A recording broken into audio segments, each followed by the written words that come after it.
Seerah Course, Episode 3. Before the arrival of Islam, life in the Arabian Peninsula was filled with immorality and disbelief. The powerful would often exploit the weak, and idol worship was rampant. The concept of family ties was not very strong nor progressive.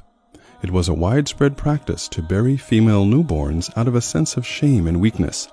However, all of these practices were gradually eradicated by the advent of Prophet Muhammad's prophethood. Although Prophet Muhammad was born and raised in such times, his purity of natural disposition prevented him from following the norms of his surroundings.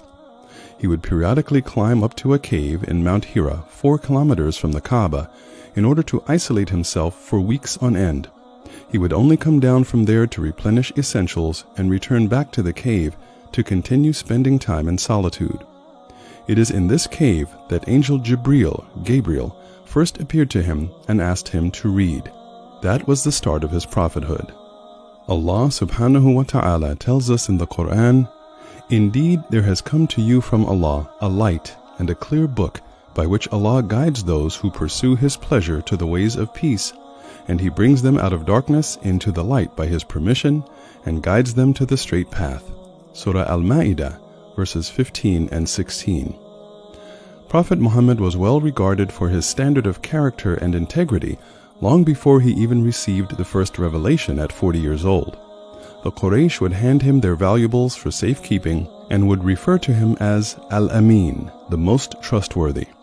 But despite carrying that reputation, he still faced heavy persecution from his people in Mecca as he remained there for the first 13 years of his mission, calling people to the religion of the one and only true God.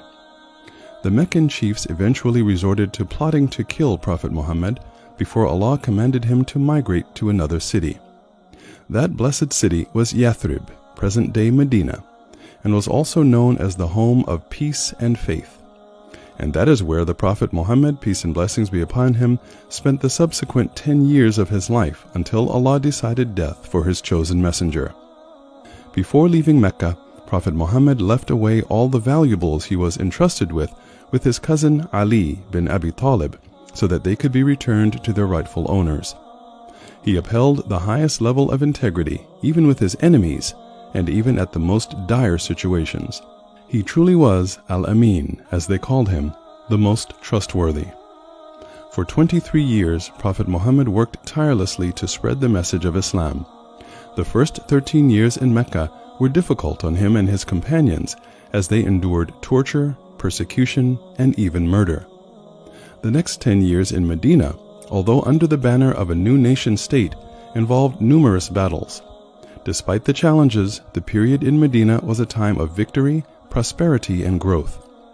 During that time, Islam began to spread to surrounding lands. The highlight of this 10-year period was the conquest of Mecca in the 8th year of migration. The Muslims managed to conquer Mecca without shedding any blood. They were able to return to Mecca once again. The Meccan period teaches us patience and perseverance in the path of truth. Most of revelation during this period was to strengthen the faith and resolve of the Muslims.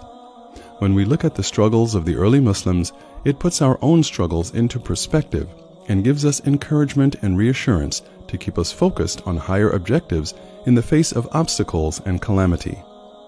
The Medina period teaches us intricate details of our religion. Revelation during this period focused on law in its very detailed form. From this period, we learn intricate details on how Prophet Muhammad lived his life and how we need to live our lives. Prophet Muhammad was the most complete man, and his companions were the best of generations that has existed. If people as noble as them can be tested severely to the extent to which they were tested, it puts our tests and tribulations in perspective